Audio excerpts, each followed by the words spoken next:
माएँ अपने बच्चों को डरा के सुला देती थी, सुल्तान सलाहुद्दीन अय्यूबी और इस तरह जो गौरी और बड़े बड़े मुसलमान जो बहादुर और बड़े जरी थे।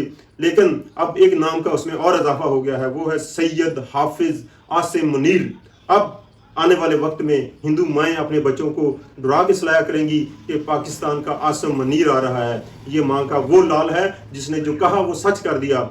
हिंदुओं याद रखो, इस टाइम पाकिस्तान का सिपह सलार एक सैयद है। सैयद बादशाह किसी से डरता नहीं है। अब वो तुम्हारी ईंट से ईंट बुझा देगा। आगाज़ तुमने किया है, मैं फिर कह रहा हूँ, और इसका एंड कहाँ कैसे करना है ये फैसला हम करेंगे।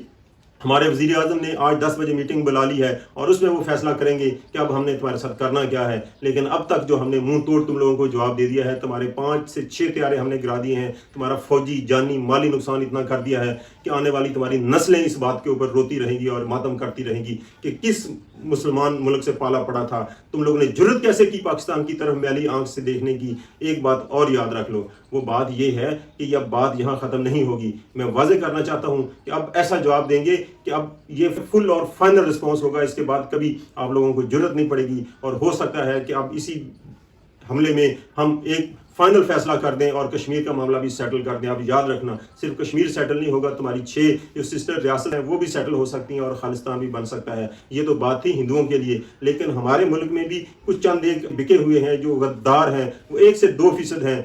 उनको भी मैं वाज़े करना चाहता हूँ कि ये वो वक्त है कि अपनी पाक फौज के पीछे खड़े हो जाएं। वैसे तो हमारी 99% मुसलमान आबादी पाकिस्तानी जो है अपनी फौज के साथ हैं, लेकिन 1-2% जो और गद्दार हैं उनको मैं वार्न करना चाहता हूँ कि अपनी मुल्क, कौम और अपनी फौज के साथ खड़े हो जाओ। ये सैयद बादशाह का वार आपने देख लिया है, अब किसी को माफ़ नहीं किया जाएगा। इंडिया वालों याद रखो, कहते हैं ना, मुसलमान का जो मुसलमान पहल नहीं करता, लेकिन जब वो जवाब देता है तो कई नस्लें याद रखती हैं और अब ऐसा ही होगा।